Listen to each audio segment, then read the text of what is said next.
En la ciudad de Quilmes y recibimos ahora a Sergio Nervi, él es psicoanalista, referente del Colegio de Estudios Analíticos, que en breve van a estar presentando aquí en Quilmes la revista Libro número 9, Paradojas de la Satisfacción, Capitalismo y Subjetividades Contemporáneas.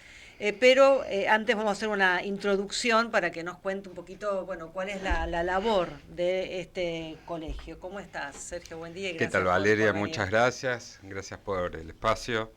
Bueno, el colegio es una asociación sin fines de lucro que nos dedicamos a la difusión del discurso analítico y de la cultura en la ciudad. Tenemos la sede en Palermo, en Gorriti, 3977, creo que lo pueden googlear, no sé si es Tienen sus redes exacto. sociales también. Sí, tenemos las redes sociales. Bueno, ahí tenemos una serie de actividades, digamos, generalmente para personas que están interesadas en el discurso del psicoanálisis o de la cultura, psicólogos en general, pero también otras personas que vienen desde otro lugar del mundo psi, como se Sí. dice, ¿no?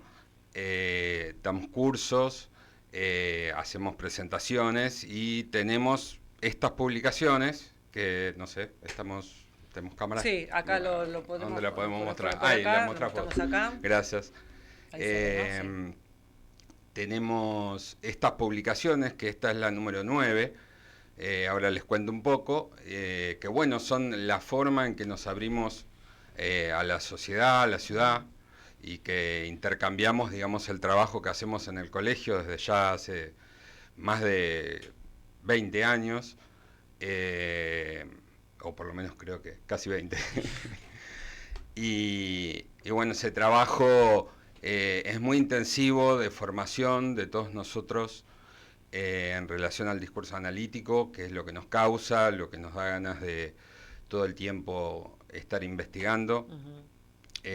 trabajando, formándonos y actualizándonos, que es un poco lo que nos trae este número y desde hace varios números, digamos, de las nuevas problemáticas que están sucediendo, que escuchamos y que podemos nombrar como nuevas formas de los síntomas contemporáneos. Ajá. Claro, uno cuando habla de psicoanálisis, bueno, se imagina, bueno, la relación de una persona que va bueno, a contar lo que está atravesando, pero bueno, un poco también esto lo trasladan a cómo influye la vida cotidiana. Pienso, bueno, cómo afectó la pandemia y cómo afectan hoy por hoy todos los problemas sociales, económicos, políticos que nos atraviesan a todos. Efectivamente, la pandemia y todo es un punto de donde se produjo una aceleración de ciertos fenómenos que son propios del discurso, que es nuestra realidad, es la forma en que nos vinculamos unos con otros, eh, nos enlazamos, nos vinculamos, nos relacionamos. Y el capitalismo, digamos, es una cuestión del discurso actual que nos está tocando y tiene algunas particularidades. Si querés, después cuando entramos con el tema de la revista, este número en particular que vamos a presentar el próximo sábado en Bruna, ¿no? Sí, Bruna, Eh, que es un local gastronómico que sí, está en Rivadavia, Rivadavia y Paz, en todo este sí, ahí tenés el complejo. flyer. Sí, Ahí, exactamente. espera que lo teníamos acá. Este.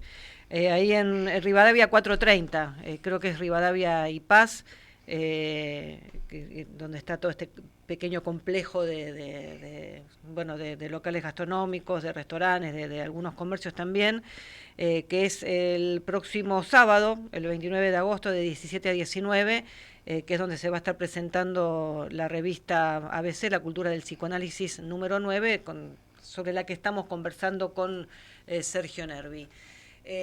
Decías, bueno, Sí, yo quería contarles un sí, poco cómo es la historia de esta publicación, sí. que es una de nuestras publicaciones, tenemos varias series. Ujú, Esta es una publicación del sello RCI, de ujú. Colegio de Estudios Analíticos, y ya tiene 9, este es la edición número 9, Siempre digamos. salen así en este formato libro. Sí, son formatos libro, que... le llamamos revista, pero tiene un formato sí. libro. Y esto nace hace 10 años a partir del deseo de María del Rosario Ramírez, que es la directora de la revista con la que vamos a estar presentando el sábado próximo, y la orientación en ese momento de Germán García, un analista intelectual, escritor muy prestigioso de la Argentina, que fue de alguna forma el asesor y el orientador desde por lo menos los primeros números.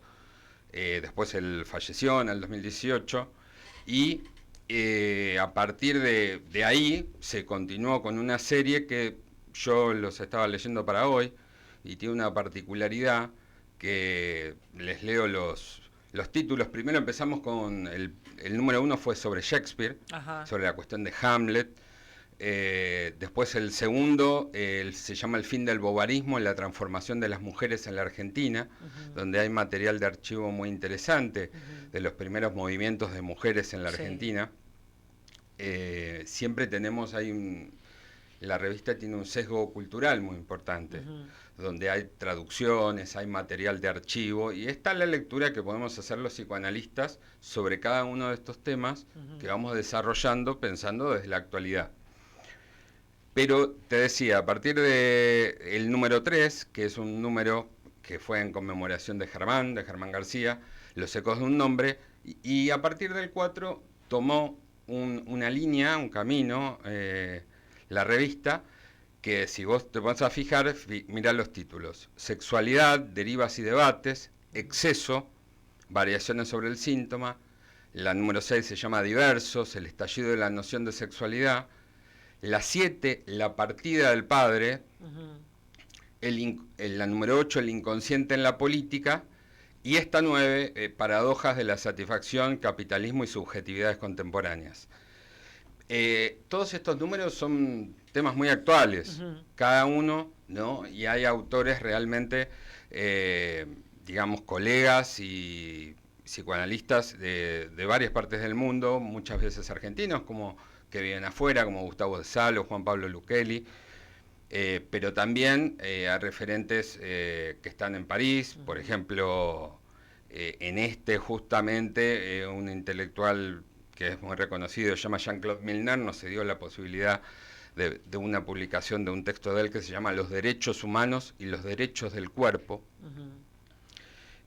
con lo cual, la verdad, para mí es un orgullo participar de la revista, sobre todo porque es un material que utilizamos como formación, al que siempre volvemos y siempre le damos una lectura, o podemos tener una lectura nueva. Ajá.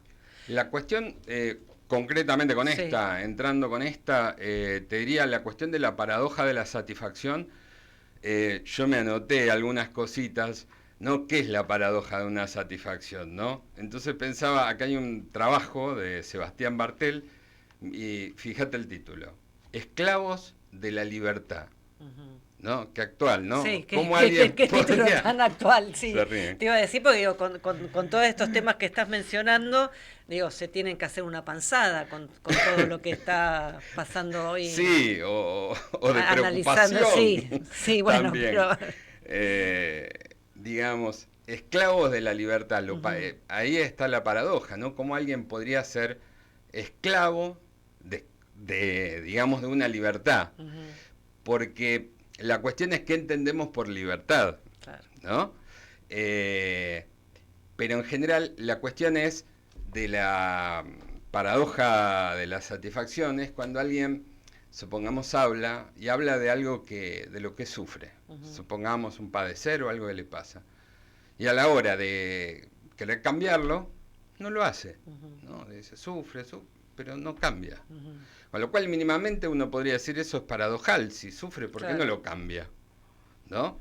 A lo cual uno tiene que inferir algún nivel de satisfacción en ese sufrimiento. Ya eso es paradojal, ¿no? Es raro. Es como esclavos de la libertad. Es una cuestión muy actual que está pasando con el discurso, con lo que podríamos decir la falta de regulación. Si ustedes quieren la desregulación también, ¿por qué no?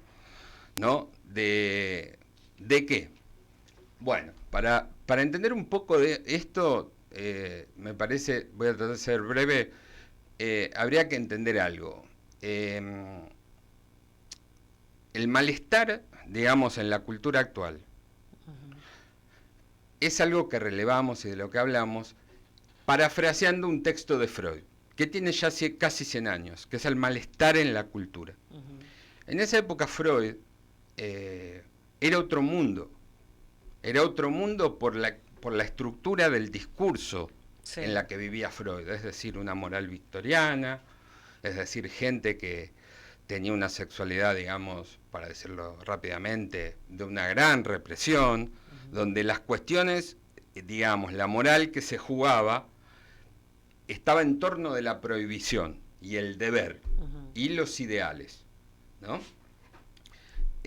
Pero eso llevaba a los síntomas que se producían en las personas, ¿no? En esa época, y era lo que le llegaba a Freud, a su consultorio. En cambio, si ustedes piensan, la moral actual es una moral que no tiene que ver con la prohibición. Sí, todo lo contrario, te diría. Efectivamente, ¿no? Es algo que es rápidamente verificable, que hay lo que, digamos, Lacan llama el empuje al goce. Es decir, es una moral quiere decir una sensación permanente de cualquier sujeto de empujarse a obtener más satisfacción, más, como un leitmotiv de la vida. El problema de eso es que esa falta de regulación que se experimenta en el más y más tiene un problema. Yo venía pensando cómo tratar de hacer una imagen para que ustedes o los que escuchan se hagan una idea de todo esto. Entonces pensé esto, no sé si es lo mejor, pero a ver si lo me pueden seguir. Imagínense jugar al ajedrez. Sí. En un tablero, ¿no? Pero el tablero tiene una particularidad, que las fichitas del tablero, o sea, las casillas, son infinitas. Entonces, uno tiene determinadas piezas del tablero de ajedrez, como son el alfil, la torre o la reina, que pueden moverse todo lo que uno quiera. Pero como las casillas son infinitas, en cuanto uno mueve una de esas fichas, sería infinito el movimiento. Claro. Con lo cual, el otro jugador, queda anulado. Con lo cual, ese infinito de posibilidades, que podría ser la libertad absoluta, cancela al otro. Es decir, no se puede jugar más al juego. No hay posibilidad de ganar o de perder. Porque se está permanentemente, digamos, moviendo la ficha infinitamente. Y en ese movimiento, digamos, autístico, digamos, en el sentido de uno y uno y uno, sin otro, en ese sentido me estoy refiriendo, de cancelación permanente del otro.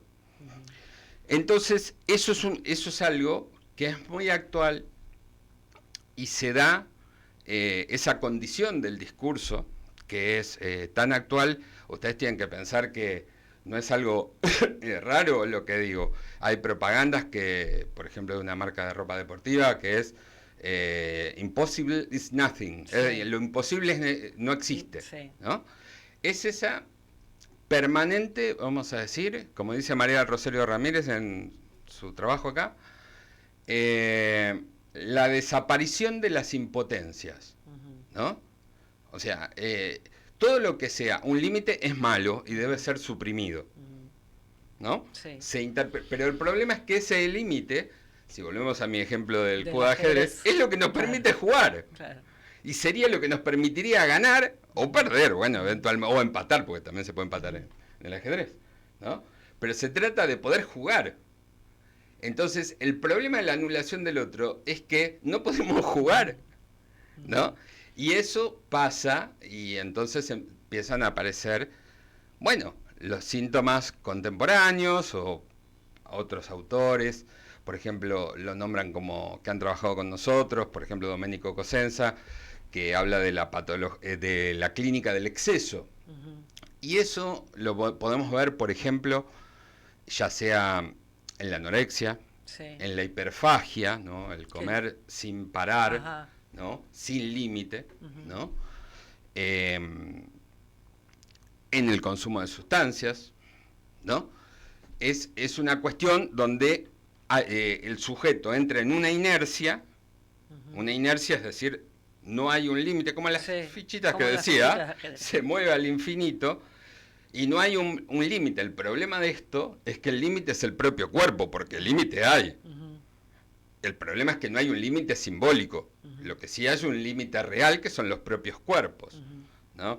Recuerdo cuando Domenico Cosenza, en una de las presentaciones en el colegio, dio una conferencia este año, él está en Milán, nos decía, y trabaja en una clínica con gente con patologías del exceso, nos decía que en realidad muchas veces los sujetos, los cuerpos, no quieren hacerse daño, pero encuentran, digamos, la muerte en ese camino hacia más y más y más, o sea, encuentran un límite real, ¿no? Por no poder, digamos, jugar el juego.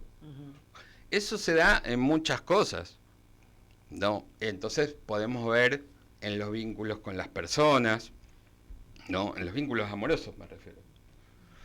También puede estar dado en las, como se dicen, juntadas o festivales, o, ¿no? Donde hay grandes aglomeraciones de personas, pero no están unidos, es decir, no están enlazados. Muchas veces hay grandes masas de personas en torno a algo, ¿no? Algún consumo en particular, que puede ser sustancia, o puede ser de música, lo que fuere, no estamos.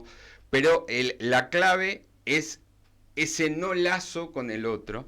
Bueno, se da, pero ahora se ha visto en los últimos tiempos con el tema del teléfono. ¿Cuántas imágenes, viste, cuando hacen esos reels o memes que ponen en, qué sé yo, un recital o una reunión hace 30 años que estaba toda la gente interactuando, y una reunión hoy que están todos mirando el telefonito? Sí, o en el recital lo filman. O estar todo el tiempo... No mirando el recital, sino que miran la pantalla.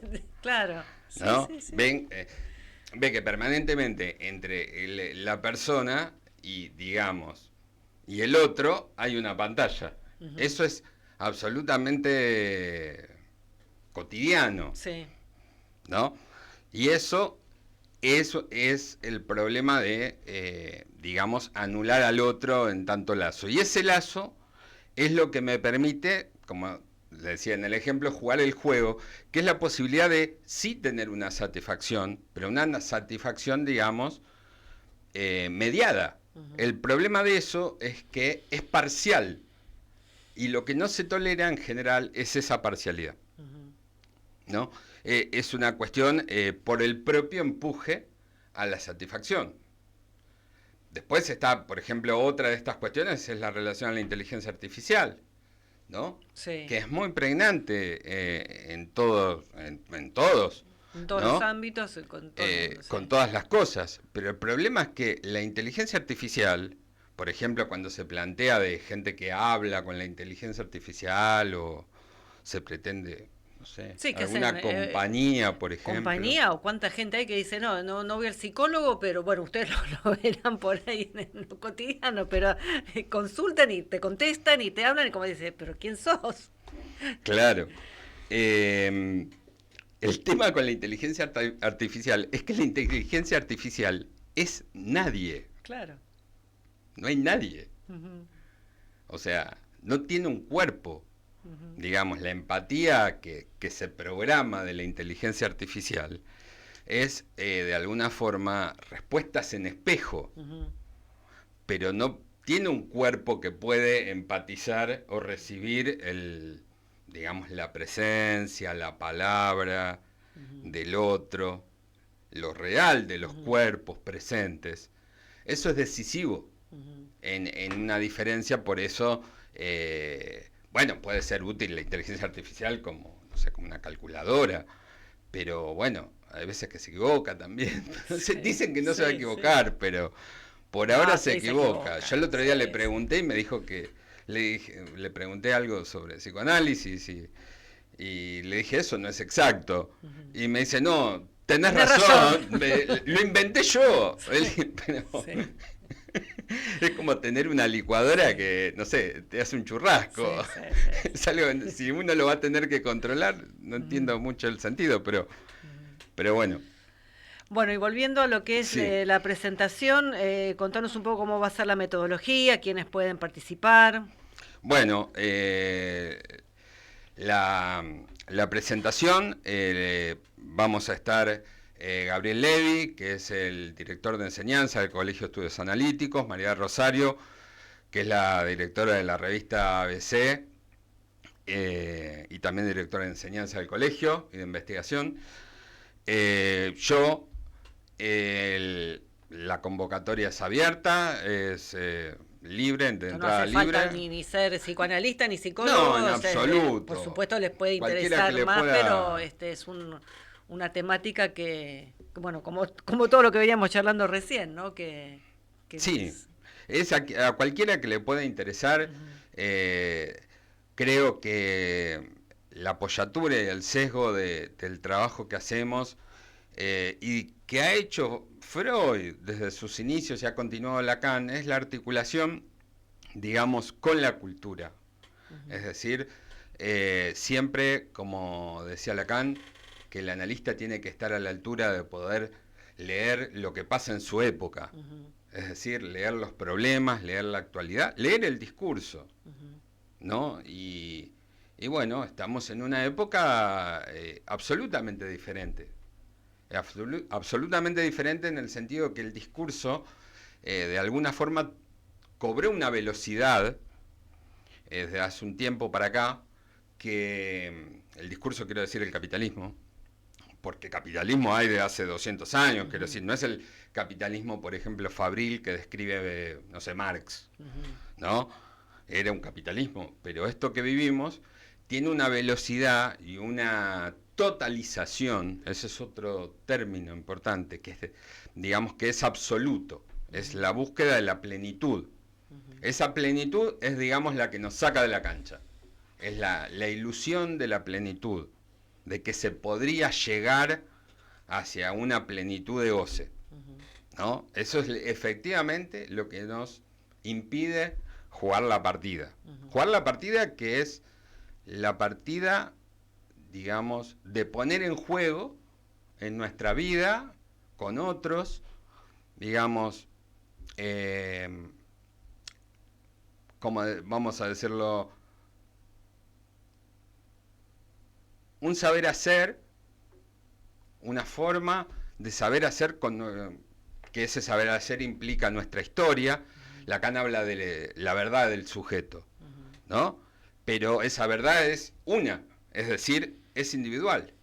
Y en ese entrar en lo colectivo, entra sabiendo, con ese saber hacer, que es un poco lo que se descubre en un análisis, ¿no? Es que el sujeto, digamos, si ustedes me preguntasen qué se puede esperar, ¿no? de un análisis, es, bueno, que el sujeto pueda, digamos, encontrarse con algún saber sobre aquello que causa su malestar y su deseo al mismo tiempo. Creo eso es algo que está trabajado excelentemente bien, sobre todo en este número, pero en los últimos, como les decía, el inconsciente en la política también, porque el inconsciente en la política, el título, es porque efectivamente la existencia del inconsciente es la existencia de lo que acabo de decir recién, que es la política, digamos, de el saber hacer de cada sujeto puesto en el mundo. Es decir, hacerse de alguna forma un nombre, lo que hacen ustedes, cada una cuando estudian, cada uno, vos con el programa, ¿no? Vos dándole voces a mucha gente para que exprese qué en última instancia, lo que le pasa. Lo que le pasa, exacto. ¿No? Exacto. Bien, sábado 29 de agosto de 17 a 19 es la presentación de la revista ABC, La Cultura del Psicoanálisis número 9. Esto va a ser en Bruna, Rivadavia 430 Quilmes, y bueno, es una actividad que es no arancelada, actividad presencial, y la organiza el Colegio de Estudios Analíticos. Tuvimos a Sergio Nervi, uno de sus representantes, uno de sus referentes. Sergio, muchas gracias por... Muchísimas gracias a vos, Valeria, por el espacio. Hacemos una pausa y ya volvemos. Vale Doble, con toda la actualidad.